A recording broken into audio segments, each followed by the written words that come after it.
today's session is going to be about risk assessments. I think a theme that we'll come back to as we go on throughout the session is that a lot of people have a different views on what risk assessments are, and even within risk assessments, kind of scope and approach differs significantly. So we're going to try and really pin down some concrete approaches to different types of risk assessments as we go through. At IBM, we have a variety of, we have our enterprise-wide risk management program, which does a enterprise-wide risk assessment, which would have things on it, as many companies would, like compliance risk, regulatory risk, or talent risk, and the like.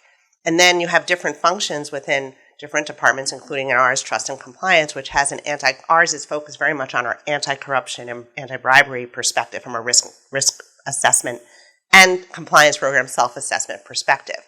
Of course, other functions also, like privacy, would have its own risk assessment approach to identify risk when we're engaging with suppliers, et cetera. But for our purposes, I'm going to be talking about our compliance program risk assessment focused on anti-bribery and corruption.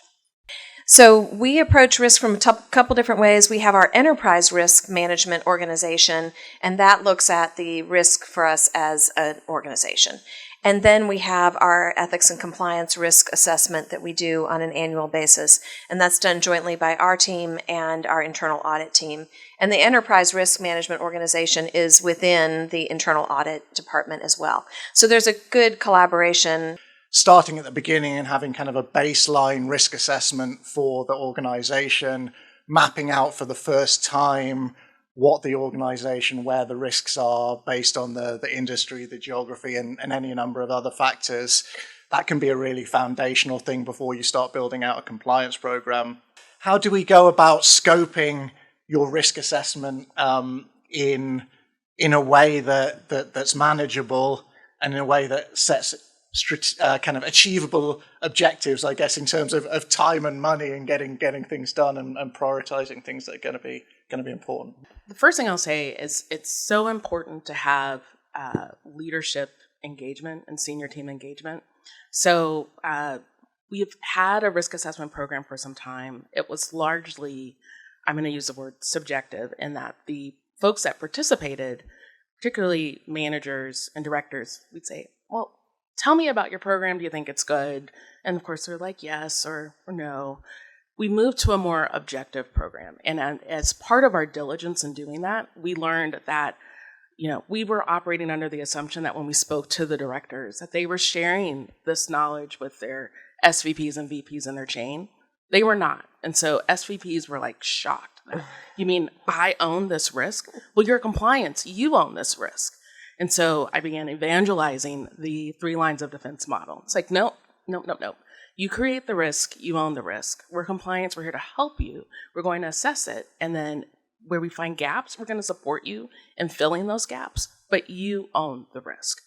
In our policy development process, we've got that back and forth. I mean, the policies are typically developed by the responsible executives, but we send them out we have an ECO advisory committee, so our local ethics and compliance officers from certain regions are representing their areas, and so they'll have a chance to provide input on a policy. So we can see operationally, is that policy going to work relative to our ivory tower kind of, Nashville perspective? Is it really going to work in the facilities? And it can't be siloed. And we have a similar approach to if we're issuing a corporate instruction or a new organization letter. There's the function like marketing might write it, but then it goes up a level, and there are a variety of teams, including legal and compliance, that look at it to say, okay, this is going to work. Oh, these are risks that this new policy you're creates that have to be addressed in a different way. So, okay, we have all these regulations. What is the business doing to ensure, and what controls do they have in place? I think at HCA I would say the lines are a little blurry, but what I would also say is that audit is at the table to understand what the business is doing, what the business objectives are, just the way that compliance is at the table. If we conducted a self-assessment of our program, we're using while that's not so much a risk assessment, we're using the output of it to identify risks.